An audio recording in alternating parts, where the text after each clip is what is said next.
गरीबों को आरक्षण का लाभ मिले। आज जो अमीर मलाई खा रहे हैं, जातिवाद कैसे खत्म होगा? आप जातिवाद तहसीलों में प्रमाण पत्र लेने जाते हैं आरक्षण का लाभ लेने के लिए, जब जो सांसद बन चुके, मंत्री बन चुके, आईएएस आईपीएस बन चुके, उनके बच्चों को क्या जरूरत है? भाजपा तो गंदी राजनीति करी रही है इस देश में। पहले इसने हिंदू मुसलमान किया और आज आपस और शिक्षा में, स्वास्थ्य में बिल्कुल आरक्षण नहीं होना चाहिए। हमारा हजारों साल तक शोषण हुआ।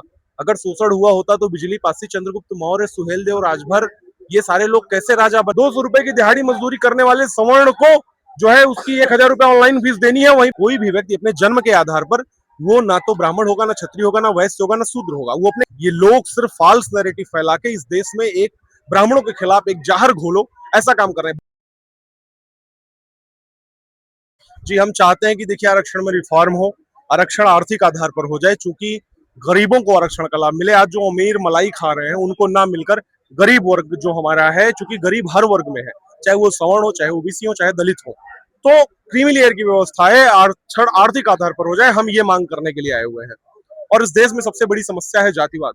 जातिवाद कैसे खत्म होगा? आप जातिवाद तहसीलों में प्रमाण पत्र लेने जाते हैं आरक्षण का लाभ लेने के लिए, जब आरक्षण आर्थिक आधार पर हो जाएगा, जब आरक्षण आय के आधार पर हो जाएगा, तो आप जाति का प्रमाण पत्र बनाने नहीं जाएंगे, तब आप आय प्रमाण पत्र बनवाने जाएंगे।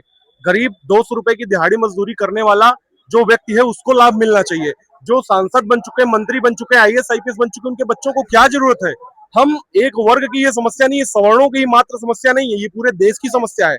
आप बताइए, जितने लोग हैं, मैं इन लोगों से, ये आरक्षण का लाभ लेने वाले लोगों, सांसदों, मंत्रियों से पूछना चाहता हूँ कि क्या -40 वाले से इलाज करवाएंगे? आपने देखा भी कुछ दिन पहले सीजेबी प्रोटेस्ट था, सोनम वांगचू बैठे हुए थे सफदरगंज अस्पताल में, जब उनको ले जाया गया वहां से वो मेदांता क्यों शिफ्ट हो गए? उनको सरकारी व्यवस्था में इलाज कराना चाहिए था, क्योंकि उनको पता है यहाँ पे -40 नंबर वाला बच्चा आके इलाज करेगा, और वो बचते नहीं, इसलिए वो मेदांता में गए। और शिक्षा में, स्वास्थ्य में बिल्कुल आरक्षण नहीं होना चाहिए। और मैं आपको बताता हूँ, ये लोग बात करते हैं कि हमारा हजारों साल तक शोषण हुआ। अगर शोषण हुआ होता तो बिजली पासी, चंद्रगुप्त मौर्य, सुहेलदेव, राजभर, ये सारे लोग कैसे राजा बन गए थे? रैदास, कबीरदास, ऐसे लोग थे, शूद्र समाज से आते थे हमारे। तो ये सिर्फ एक नैरेटिव फैलाया गया कि नहीं शोषण हुआ, पानी नहीं पीने दिया गया। आर्टिकल 15 हमें समानता का अधिकार देता है। ये कैसी समानता है कि एक विधायक और सांसद का बच्चा, उसको लाभ नहीं मिलता है, वहीं पर 200 रुपए की दिहाड़ी मजदूरी करने वाले सवर्ण को जो है उसकी 1000 रुपए ऑनलाइन फीस देनी है, वहीं पर विधायक, सांसद, मंत्री के बच्चे को नहीं देनी है। तो गरीब की कोई जाति नहीं होती। हम चाहते हैं कि आरक्षण आर्थिक आधार पर हो जाए। ये क्या, पुलिस ने बैरिकेडिंग कर दी गई, आपको अंदर नहीं जाने दिया जा रहा, भारी पुलिस बल यहाँ तैनात है। एक्चुअली पता है, इस देश में चूंकि इस समय पूरी राजनीति दलित वर्ग, ओबीसी को टारगेट करने के लिए हो रही है, आपस में विद्रोह पैदा करने की स्थिति। सीजेपी प्रोटेस्टर्स को परमिशन एयरपोर्ट पे दी गई, स्कॉट लेके आई है, यहाँ पे परमिशन नहीं दे रहे हैं। आप देख सकते हैं हजारों की संख्या में लोग इधर उधर बैठे हैं, किसी को कहीं रोक दिया जा रहा है, किसी को कहीं रोक दिया जा रहा है। ये तानाशाही है। शांति प्रिय लोग हैं, राष्ट्रवादी लोग हैं, हमको अपनी बात रखनी थी। आप अंदर जाने देते, वहां पे अनुमति देते, लोग तोड़फोड़ करते। सीजेपी प्रोटेस्टर्स की तरह नहीं है कि यहाँ पर लोग तोड़फोड़ करने आए हैं, अपनी बात रखने आए हैं सिर्फ, और उनको सरकार को सुना जाना चाहिए। ये तानाशाही नहीं सही है। तो ये जो आप भीड़ देख रही है बाहर बैठी हुई, अगर आप यहाँ जंतर मंतर के अंदर उनको परमिशन दे देते तो वो अंदर जाके बैठते। ये लोग जगह जगह टहल रहे हैं, कितने लोग परेशान हैं, दूर दूर से आए हुए हैं, तो ये सीधे सीधे तानाशाही है। भाजपा के बड़े नेता कहते हैं कि अगर किसी के बस की है तो हटा के दिखा दो आरक्षण। तो भाजपा तो गंदी राजनीति करी रही है इस देश में। पहले इसने हिंदू मुसलमान किया और आज आपस में जातियों जातियों का खेल रही है। खेल बहुत गंदा खेल है। जाति के हिसाब से इन्होंने नेता बनाए। उत्तर प्रदेश में आप देखिए, राजभरों का वोट लेना है तो ओम प्रकाश राजभर को दे दिए, दलितों का वोट लेना है तो दलित को चंद्रशेखर रावण और इन्हीं की टीम है। ये टीम भी टीम सी, चूंकि मायावती को कमजोर करना था तो इनको लॉन्च करना था। दलित वोट देगा नहीं, सवर्ण वोट देता था, सवर्ण भी वोट नहीं देगा। 2027-29 ये सरकार बना नहीं पाएंगे अगर यही व्यवस्था चलती रही। ये पक्ष हो विपक्ष हो, इस देश में सरकार जो भी है ये सिर्फ जातिवाद फैला रही है। ये चीजें सही नहीं है।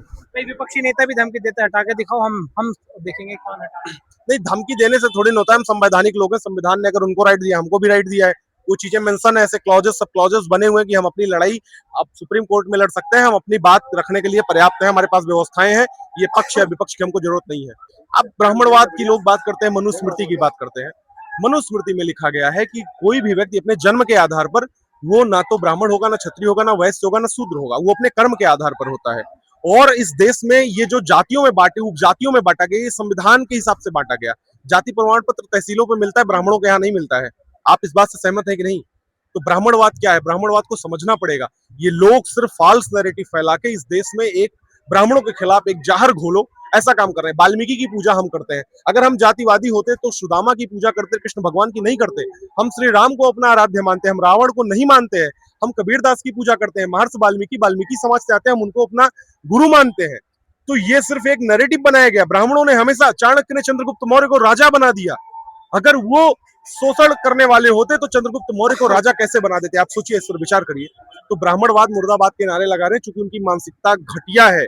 उनको वही ट्रेंड किया जा रहा है कि देश में फैलाओ, गलत चीजें फैलाओ। जी। तो अब यहाँ से अगर आपकी मांगे पूरी नहीं होती है, यहाँ के बड़े आंदोलन की भी उम्मीद कर सकते हैं? बिल्कुल, इस पूरे देश में लोग जगह जगह से आ रहे हैं और जैसा टीम डिसाइड करेगी उस हिसाब से देखा जाएगा।